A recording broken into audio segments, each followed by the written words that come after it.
It's going to be 3 seconds on the clock, 60-yard game-winning attempt. Colts with a chance to walk it off. Rhodes to snap, Sanchez to hold. The kick is one right! Denver's gonna hang on! He pulled it right like Lutz did! They're calling leverage? Oh fuck no. Leverage call. They touched the center. I think they move it 5 yards closer. Outside of that first drive of the third quarter. But I mean, Denver still had every chance to hang on to that. If Will Lutz doesn't miss that kick, if Nix doesn't throw that pick right as they're nearing the red zone in field goal range, and obviously right there on the last play, if there's no leverage call. What you just saw in that collection of clips was a man going from needing new pants because he just blew one all over his fucking pants, and then you watch the downfall into absolute despair. Welcome back, everyone, to an episode of Crushing It. This is episode 8, I believe, of Season 2. I'm recording this fresh off of the Denver Broncos loss to the Indianapolis Colts. As you can see on the scoreboard above me, Denver did not win that game. It was a really entertaining game. It was a really sloppy game, and I did not know how I felt about the officiating throughout. I'm not going to sit here and blame the officiating, although I do feel like the officiating wasn't great on either side. I'll let somebody else bitch about the refs. I'm just here to talk about the football, and the football was something else. It was kind of if you took last week against the Titans and kind of flipped it over on its head, where the defense just did not fucking show up. Did not show up whatsoever. I'm going to go pull up these team stats right here. This is a defense that we hyped up all offseason, and then they play what, is a Daniel Jones-led offense, and for whatever reason, the Broncos always have a lot of trouble with the Indianapolis Colts, and I really couldn't tell you why. But I look at some of these numbers right here, and I don't know if that's just trouble with the Colts or if that is a harbinger of things to come. The Broncos gave up 473 total yards of offense to the Indianapolis Colts. 306 of them were through the air, 167 of them were on the ground. Jonathan Taylor went from a non-factor in the first half to the X-factor in the second half. Daniel Jones picked the Broncos defense apart like they were berries on a fucking really dark bush, and the berries were really bright and colorful. Daniel Jones really turned into Daniel Dimes. We'll give him the full ride. Danny motherfucking FDR fucking New Deal Dimes. The Denver Broncos had nothing. Not a goddamn thing to stop the Indianapolis Colts. There was one play where where the defense really had a chance to turn things around. Maybe not turn things around, but definitely kind of save their asses from the absolute ass ripping that I'm going to give them right here. Jonathan Cooper, it was somewhere in the red zone before the Colts kicked a field goal. Jonathan Cooper was kind of bouncing out into coverage because I believe he read something flat kind of coming in behind him. And he gets a hand on the ball, and he had nothing but green grass ahead. The Broncos offense would have been set up in pristine field position. I'm not saying he would have scored a pick six on that or anything, but he would have gotten Denver into pretty good field position, and he dropped it. Granted, it was kind of a weird angle for him, right? But it's still one of those where it's like there's a missed opportunity there, and this entire game was nothing but missed opportunities. Really, this game comes down to 3 plays for me. I'm going to bitch about the defense all I want, okay? The defense was abysmal. The defense did not get off of the bus. Where was PS2? Where was Riley Moss? He's under Alec Pierce getting his face, I don't know, teabagged for all I care. The linebackers did not exist. Safeties, where? Pressure, what pressure? Daniel Jones is sitting here looking pristine. He took 1 sack from Justin Stranad on the freest rush you can get on a 6-man rush. The defense was not there, and I'll get into that at some point. I'm just kind of like free open ranting here into the mic because it's fresh. I want to get a recap up, and I feel like this is where I'm at my best. So, yeah, defense was not there, and as I mentioned a second ago, this game really comes down to 3 plays for me, all right? Bo Nix's interception, which I don't know whether to fully fault him or not, because on his end, he airmailed it. On the Colts side, though, there was, and they showed this in the replay, which, again, I am not scrubbing it from Bo's record and saying it's not his fault. Because if Bo's got a guy, and, I mean, like, there was pressure bearing down on him and everything.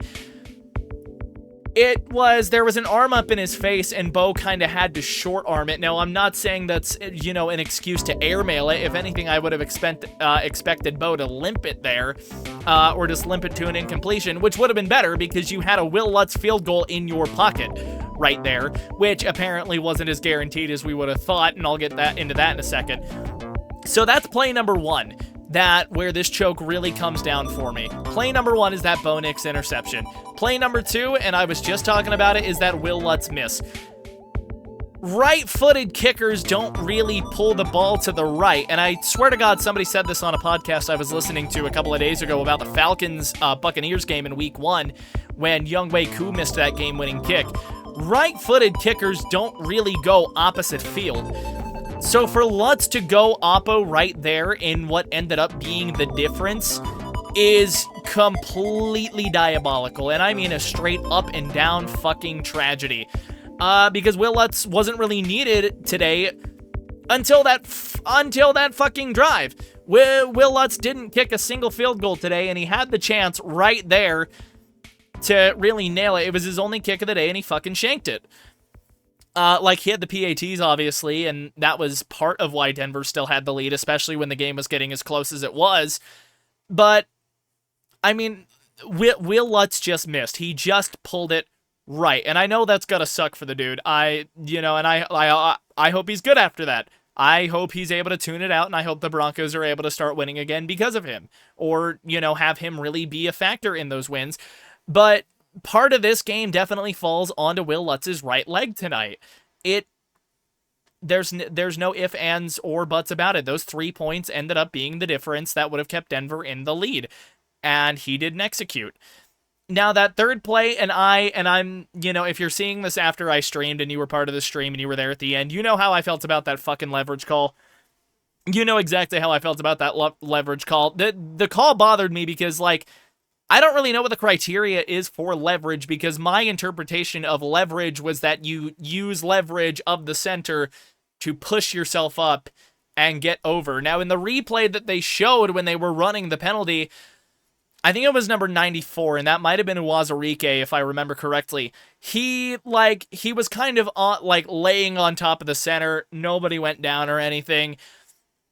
But he didn't use the center to gain height. He was off of the center, no arms there by the time he was going up. So I don't know if the rule is just straight up you can't touch the center, and if it is, like, fine, whatever. But like if there's more nuance to the call, then why was that called leverage, and why didn't like replay review kind of kick in and be like, well, he didn't push off? And again, I might just be like bitching here a little bit. All right, so we'll keep that short. My general thoughts about the game is kind of like I said earlier, like it was a complete flip of week 1. Bo Nix looked better, for sure. Bo Nix was efficient. His decision-making didn't have me scratching my head every 5 minutes, or if not quicker. He really only had the one bad ball, and that was the one that he short-armed trying to find Sutton on a crossing route that he just airmailed into Bynum's arms. Bo played fine. That's what I wanted to see out of Bo. Bo's day was encouraging, even if it wasn't the best day. You know what I mean? Like, he didn't carry the team, but he was a point guard. He was exactly what the Bears want Caleb Williams to be. Nix was the point guard. And he didn't play bad. He had some nice throws. I thought the throw to Marvin Mims for the touchdown was really nice. I'm really trying to think who else scored, because you had I guess I can go find that. See if I can remember who it was. Because, yeah, you had the Knicks, you had the Franklin touchdown, or the Mims Franklin touchdown. Oh, and then Troutman caught that one, and that was a good throw, too. It was a good play design to get Troutman open there in the back. The Colts did try to hand you this game in weird ways. Like they didn't punt once, but at the same time, your defense was still able to stop them a few times on fourth down. I think the offense didn't execute when they critically needed to. And another thing is, like, it really felt like they went away from the run game in the fourth quarter for some reason when J.K. Dobbins was still absolutely ripping. And there's a reason he got more carries than Harvey did, because he was the hot hand tonight. He came out of the gates absolutely screaming. Like, Dobbins played a good game. It was nice to see the running back, do good one way or another. Bo had an all right game. I'm not pissed about Bo Nix's game. I am going to be pissed about that one pick, but it is what it is. Troy Franklin had an outstanding game. Like, where was Cortland Sutton at? Cortland Sutton wasn't there because Troy Franklin was being that fucking guy. Troy Franklin had a really, really good game. Really encouraging to me as well. Marvin Mims had that snazzy little touchdown catch. Tyler Beatty took that second and 15 screen and turned that into a first down, and then Denver fucking punted on that possession. Like, there was some good with the offense. It just didn't feel like they executed when you needed them to the most. Even though, especially during that first half when it was back and forth, like, they were responding. They were responding good within a drive or so. And then everything after that first drive of the second half, they just completely kind of crumbled. And I don't know if that was a play calling or an execution thing, but there's a couple of spots I can point at. Obviously, the Bo Nix interception in the second half, the Adam Troutman face mask there in the second half as well, that I think pushed Denver way the fuck out of field goal range after a huge J.K. Dobbins run, which I still... No, they didn't get a fucking field goal out of that drive. They did not, because that might have been the one that Lutz missed. So... offense was okay. I'm not mad at the offense. I feel like the offense was the only unit of the ball that showed up. Defense, where were you at, man? Like, I just have to come in and, like, frankly ask, where the hell was the defense? Because the Broncos defense, I know, doesn't give up 316 to Daniel Jones.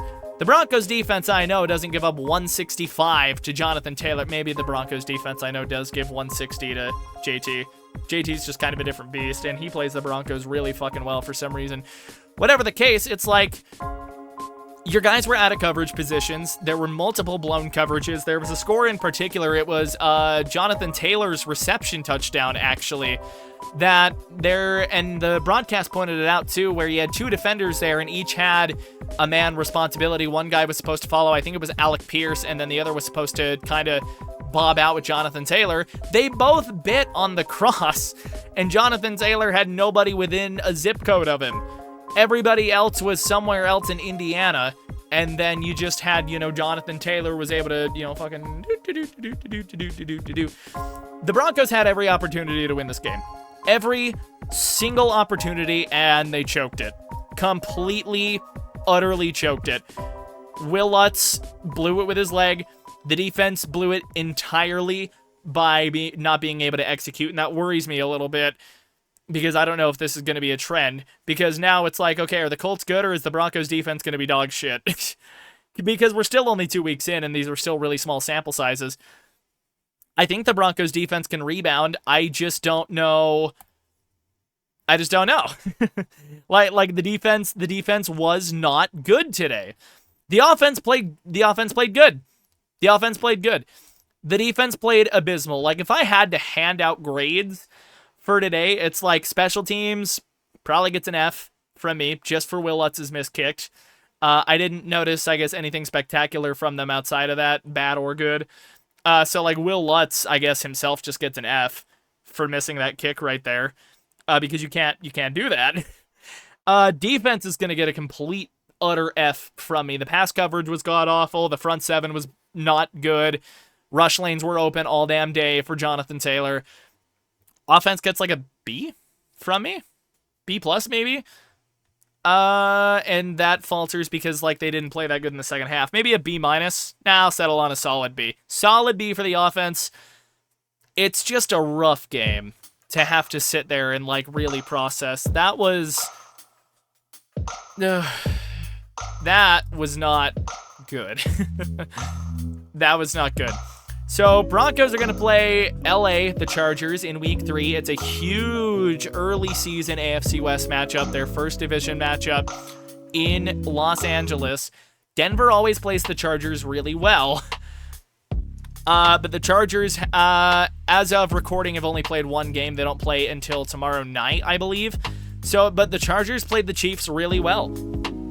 They did. The Chargers took the Chiefs out, put them behind the shed, and just fucking destroyed them. So if you are the Denver Broncos, I mean, if this is what you're letting Daniel Jones get away with, imagine what Justin Herbert's going to do to you if you can't get right. Imagine what that offense is going to do to you if you can't get right defensively. Yeah, those are kind of like my gut takeaway thoughts of the game, just like my instant reaction.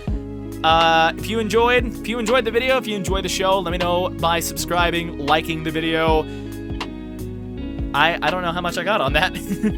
Like, subscribe, share with other Broncos fans, trying to hit 200 subscribers on the Broncos channel. And yeah, I'm going to try and come around maybe Thursday, Friday, try and get like a preview episode in, just with this kind of being like that instant reaction recap, or maybe we do like a more proper reaction. I'm not sure yet. I'm not sure what the structure of the channel is. I just know we're streaming live on Sundays. But with that being said, yeah, like, subscribe, share. Thank you for watching, and I will see you next time.